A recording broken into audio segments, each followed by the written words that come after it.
अमिताभ बच्चन से जाके क्यों नहीं पूछते हो कि तुम भैया मराठी क्यों नहीं बोलते हो? उसका तो टैक्स लेकर तुम खाते हो। आमिर खान के घर जाके आप दंडवत हो जाते हो, क्यों? तो और गरीब को आप पीट रहे हो और बता रहे हो मराठी मराठी मराठी। नहीं बोलता हूँ मराठी, मुझे निकाल के दिखाओ।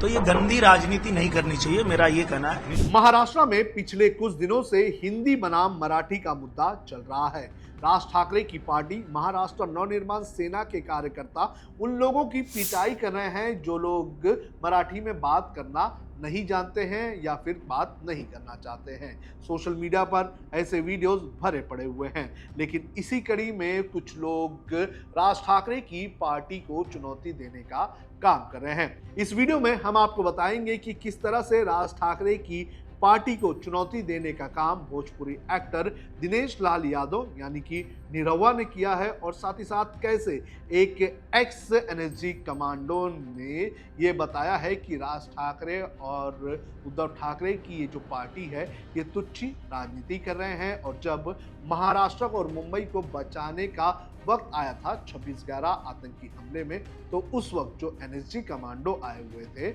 वो महाराष्ट्र के नहीं बल्कि दूसरे राज्यों के थे।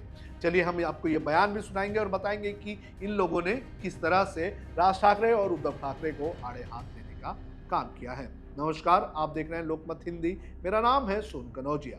सबसे पहले बात करेंगे भोजपुरी एक्टर और पूर्व भारतीय जनता पार्टी सांसद दिनेश लाल यादव की। आपको बता दें कि उनकी एक जो फिल्म आ रही है उस फिल्म को लेकर लगातार उनकी चर्चा हो रही है, और इसी दौरान उनसे एक सवाल पूछा गया था मराठी बोलने को लेकर, जिस पर उन्होंने जवाब देते हुए ये कहा कि मुझे मराठी नहीं आती है, मैं मराठी नहीं बोलूँगा, जो करना है करके दिखा दो।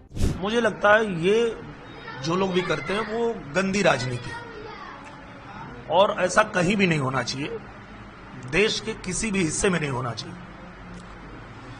ये देश इसी बात के लिए जाना जाता है कि यहाँ अलग अलग भाषा है, अलग अलग कल्चर है, उसके बाद भी अनेकता में एकता है। यही तो हमारे देश का कल्चर है और यही इसकी खूबी है, खासियत है। तो मुझे लगता है कि इस तरह की जो लोग भी गंदी राजनीति करते हैं उनको नहीं करना चाहिए, उनको संभल जाना चाहिए, क्योंकि ये तोड़ने की राजनीति है। आप राजनीति करिए पर जोड़ने की राजनीति करिए, तोड़ने की नहीं। तो मुझे लगता है अगर कोई इस तरह की बात करता है और किसी में दम है तो हमको महाराष्ट्र से निकाल के दिखाए। मैं नहीं बोलता हूं मराठी, मुझे निकाल के दिखाओ। मैं किसी भी नेता को खुला चैलेंज देता हूं कि अगर तुम्हारे अंदर दम है तो मैं मराठी नहीं बोलता हूं, महाराष्ट्र से निकाल के दिखाओ मुझे, रहता हूं वहीं। मैंने कहा ना, इस तरह की ना गंदी राजनीति नहीं होनी चाहिए।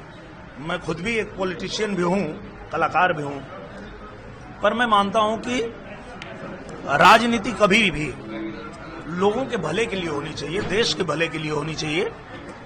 इस तरह की गंदी राजनीति नहीं कहीं भी ये कंपल्सरी होनी चाहिए। बिल्कुल नहीं, बिल्कुल नहीं। देखिए, अगर किसी की क्षमता है कि वो 1, 2, 3, 4, 5 भाषा सीख सकता है तो सीखे, क्योंकि मराठी बहुत अच्छी भाषा है, बहुत प्यारी भाषा है, भोजपुरी जैसे प्यारी भाषा है, गुजराती है, मराठी है, तेलुगु है, तमिल है, कन्नड़ है, सारी भाषाएं बहुत, सबकी अपनी खूबसूरती है। तो वो सबको सीखना चाहिए अगर क्षमता है तो, पर नहीं अगर सीख सकते तो कोई जरूरी नहीं, किसी को जबरी नहीं करना चाहिए। ये गंदी राजनीति है, ऐसा नहीं होना चाहिए। जो गंदी राजनीति करते हैं वो किसी के नहीं होते हैं, चाहे हिंदू हो चाहे मुसलमान हो। जो गंदी राजनीति करते हैं वो गंदी राजनीति करते हैं और वो किसी के नहीं होते हैं, मैं तो ये मानता हूं। मीडिया ने जब उनसे सवाल पूछा तो दिनेश लाल यादव ने कहा कि दम है तो हमको महाराष्ट्र से निकाल के दिखाएं, मैं नहीं बोलता हूं मराठी, मुझे निकाल कर दिखाओ। किसी भी नेता को मैं खुला चैलेंज देता हूं, अगर तुम्हारे अंदर दम है तो मैं मराठी नहीं बोलता हूं, मुझे महाराष्ट्र से निकाल कर दिखाने का काम करो। तो इस तरह से दिनेश लाल यादव ने राज ठाकरे की पार्टी और उनके कार्यकर्ताओं को सीधे सीधे चुनौती देने का काम किया है। बहरहाल देखते हैं आगे इसमें क्या होता है।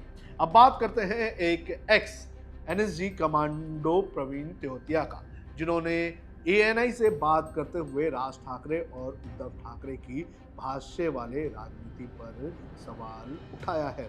उन्होंने मीडिया से बात करते हुए ये कहा है कि जो ये राजनीति हो रही है भाषा के नाम पर, ये दुर्भाग्यपूर्ण है और ये तुच्छी राजनीति का हिस्सा है। उन्होंने ये कहा कि जब मुंबई में 26/11 आतंकी हमले हुए तो उस वक्त मुंबई को बचाने के लिए जो एनएसजी कमांडो आए थे वो उत्तर भारत के ही थे। आप भी सुनिए क्या कहा प्रवीण तेवतिया ने। नहीं है, ये एक्चुअल में ये पूरा फैक्ट है। 2008 में भी इस व्यक्ति ने ऐसा ही नौटंकी की थी और यूपी बिहार वालों को एमएनएस के जो सो कॉल्ड वॉरियर हैं उन्होंने ऐसा ही किया था, उनको जगह जगह पर मारा था, पीटा था मराठी को लेकर। और जैसे ही 26/11 हुआ और टेररिस्ट अटैक हुआ, उसके सारे के सारे सो कॉल्ड वॉरियर कार्यकर्ता जो थे वो पिछवाड़े में पूंछ दबाकर दिखाई नहीं दिए। और ये भी खुद दिखाई नहीं दिया, उद्धव ठाकरे दिखाई नहीं दिया, उसकी पूरी फैमिली दिखाई नहीं दी। राज ठाकरे कभी आके इसने एक शब्द नहीं बोला, क्योंकि जो बचाने वाले लोग थे, जो सेना के जो लोग थे, वो मैक्सिमम यूपी बिहार से थे। और जो फ्रंट लाइन वॉरियर के रूप में मैं वहाँ पर रहा, ताज में मैंने जाके पूरा मोर्चा संभाला, टेररिस्ट का सामना किया।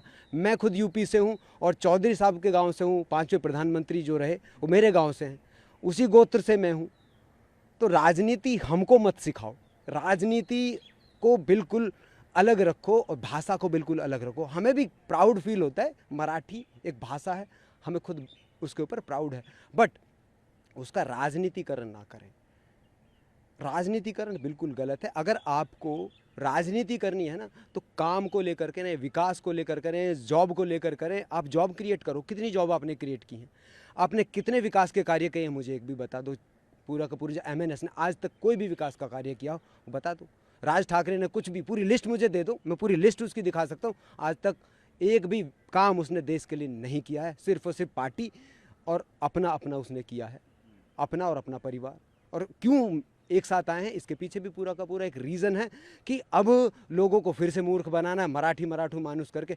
एक व्यक्ति है उद्धव ठाकरे जी, वो पहले ही अपना अस्तित्व खो चुके हैं। उनके पिताजी तो जो थे वो हिंदुत्व को लेके पूरा अग्रसर थे। उसने हिंदुत्व को छोड़कर राजनीति को पकड़ लिया। राजनीति के पाएँ जैसे आप पकड़ने शुरू करोगे तो आप विकास से और कार्य से बहुत दूर होते चले जाओगे। आप विदर्भ में देखिए ना, कितने लोग सुसाइड करते हैं, कितने किसान सुसाइड कर रहे हैं। एक भी किसान के घर जाके उद्धव ठाकरे जाकर मिला है क्या? या राज ठाकरे जाकर मिला है, उन परिवार के दर्द को साझा किया है? आप हमेशा उन व्यक्तियों को टारगेट करते हो जो गरीब हैं, जो कामगार हैं, ऑटो ड्राइवर हैं, टैक्सी ड्राइवर हैं, कोई छोटा मोटा काम कर रहा है, उनको टारगेट करते हो। आप बॉलीवुड के जितनी भी हस्तियां हैं वो सारी हिंदी मूवी बना रही है भाई। बॉलीवुड में कौन सी मराठी मूवी बन रही है? मुझे बता दो आप। सारी की सारी हिंदी मूवियाँ बनती हैं और सारे के सारे हिंदी कलाकार अमिताभ बच्चन से जाके क्यों नहीं पूछते हो कि तुम भैया मराठी क्यों नहीं बोलते हो? उसका तो टैक्स लेकर तुम खाते हो, उसके तो घर पे जाकर तुम दंडवत हो जाते हो, आमिर खान के घर जाके आप दंडवत हो जाते हो। क्यों? तो और गरीब को आप पीट रहे हो और बता रहे हो मराठी मराठी मराठी। मराठी नहीं, एक्चुअल में ये तुम्हारी राजनीति की रोटियां हैं। सिर्फ और सिर्फ कुछ लोगों को, चुनिंदा लोगों को आप टारगेट कर रहे हो। वो गरीब तबका है, उसको आप टारगेट कर रहे हो। आपके परिवार से कितने लोग सेना में हैं मुझे बताइए? आपके परिवार से कितने लोग कामगार हैं मुझे ये बताइए? मजदूरी कौन कौन कर रहे हैं अपने परिवार से बताइए? कोई नहीं कर रहा। और गरीब मजदूर को तुम पिटवा रहे हो। वो 500 रुपये के टट्टू हैं जो जिनसे तुमने पिटवाया है उनको, इससे ज़्यादा तो उनकी औकात नहीं है। तो मैं कहूं कि अगर आपको करना है तो देश के प्रति काम करें, देश को यूनाइट करने की कोशिश करें। और सिंपल सी बात है, मैं मुंबई में 9 साल रहा हूं और मैं वहां पे मुस्कुरा के रहा हूं। मुस्कुराहट की कोई भाषा नहीं होती। मैं दुनिया के बहुत सारी कंट्रीज़ में गया हूं, मैंने स्माइल किया है ना, जहां पर भी वो सामने से मुझे स्माइल ही आई है, चाहे मुझे वो लैंग्वेज आती हो या नहीं आती हो। लैंग्वेज मैटर नहीं करती। जब कम्युनिकेशन की बात होती है तब आपकी छोटी मोटी टूटी फूटी भाषा भी काम कर जाती है, क्योंकि आपके चेहरे पे आपने एक स्माइल ओढ़ी हुई है। तो इस तरह से जो हिंदी बनाम मराठी का मुद्दा इस वक्त महाराष्ट्र में चल रहा है, उसको लेकर अलग अलग लोगों के बयान सामने आ रहे हैं। और कुछ लोग मराठी बोलने का समर्थन कर रहे हैं तो कुछ लोग ये कह रहे हैं कि इस देश में भाषा को लेकर किसी पर दबाव नहीं बनाया जा सकता है और किसी के ऊपर हाथ नहीं उठाया जा सकता है। आपको क्या लगता है, कौन सही कौन गलत? आप हमें कमेंट करके जरूर बताएं।